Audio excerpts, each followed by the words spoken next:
नमस्ते एंड जय जगन्नाथ। मु आज गोटे न्यू आइटम कॉरिडोर तरकारी करने जाऊँगी जो मु ऑलरेडी पैन को बसई पैन को गरम करी से 3 ରୁ 4 चामच तेल को व्यवहार करछि। मु एठारे रिफाइन तेल यूज करछि। आपण चाहिए सोरिष तेल मध्य यूज करि परिबे। मु एठारे किछि सोरिष को नेछि। सोरिषटी भल भाव रे जेपरि तेल रे फुटी जिवो। एहा परे मु किछि कटा पियाज को नेछि। पियाज को तेल रे भल भाव रे टिके भाजी नबा जो द्वारा पियाजर कलर टी जेपरी गोल्डन ब्राउन आसीजिवो। देखुथिबे पियाज को भल भाव रे भाजी देइछि एवं ताहार कलर मध्य गोल्डन ब्राउन आसी जाइछि। एहा परे मु गोटे मसला यूज करछि जो मसला को मु घरे निजे प्रिपेयर करथिली। सेथि पई मु जीरा अदा रसुण एवं किसी गरम मसला जेपरी कि अनासी फूल डालचीनी एवं अलैच को नहीं मुई मसलाटी तैयारी करथिली। मु एथिरो 3 चामच मसला को एठारे व्यवहार करूछि। एवं मसलाटी को भल भाव रे टिके तेल रे भाजी दबा जोथि द्वारा मसलार कंचा बास्नाटी चली जिवो।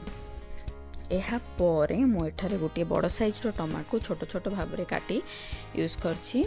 टमाटो मसला पियाज को भल भाव रे गोळेई दबा। देखुथिबे टमाटो मसला पियाज भल भाव रे मु एठारे गोळेई देछि।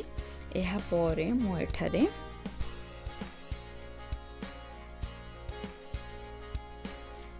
हळदी गुंड को नेछि। एहा परे मु स्वाद अनुसार लूण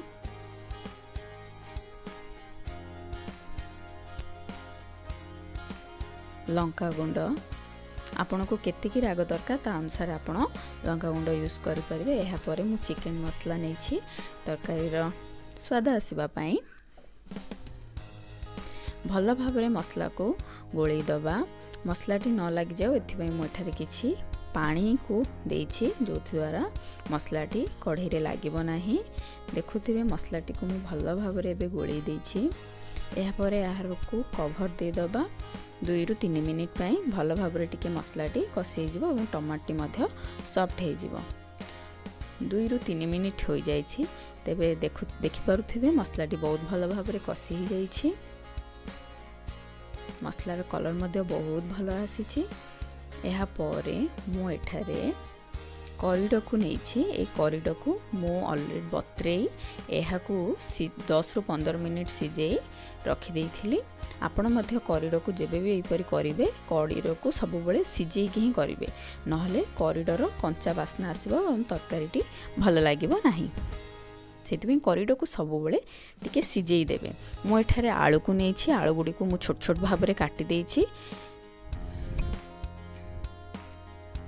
मु एठारे 2टी छोट साइज रो आलू को नेइथिली।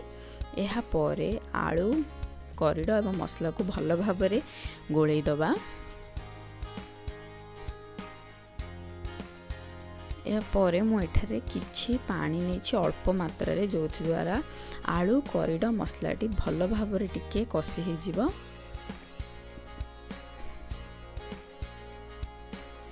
या परे मु एहार कवर को 5 ରୁ 10 मिनिट पई दे दबा जो द्वारा भल भाव रे कॉरिडोर आलू मसला टिके कसी हो जिवो। देखि पाथिबे आलू मसला कॉरिडोर भल भाव रे कसी हो जाइछि। कलर भी मध्य बहुत सुंदर आसीछि। एहा परे मु एठारे पानी नेछि।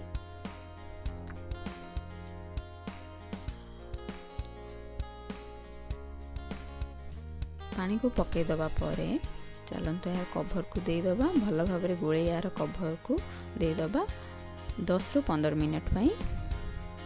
10 ରୁ 15 मिनट हे सारिछि। देखि पारुथबे तरकारी प्रस्तुत हे जाइछि। चलन देखिबा आलू गुडा को सिजिछि ना नाही। देखि पारुथबे आलूटी भल भाव रे सिजि जाइछि। या मीन्स कॉरिडोर भी मध्य भल भाव रे सिजि जाइथिबो। एहा परे मु किछि धनिया पत्र द्वारा तरकारी को गार्निशिंग कर देछि। धनिया पत्र पकेबा द्वारा तरकारी बास्ना मध्य बहुत भल आसी थाए। आपणे मध्य धनिया पत्र यूज करि परिबे। एहा परे मु धनिया पत्र आलू कॉरिडोर सब तरकारी भल भाव रे टिके गोळेई देछि। आमर कॉरिडोर तरकारी एबे प्रस्तुत हो जाए। यह को मुझे गोटे प्लेट को सर्व कर देछि। देखिपे तरकारी बहुत सुंदर देखा जाउछि एवं खाइबा बहुत टेस्टी होता है। जदि आपको मो वीडियो भल लगी थाए तेरे प्लीज लाइक शेयर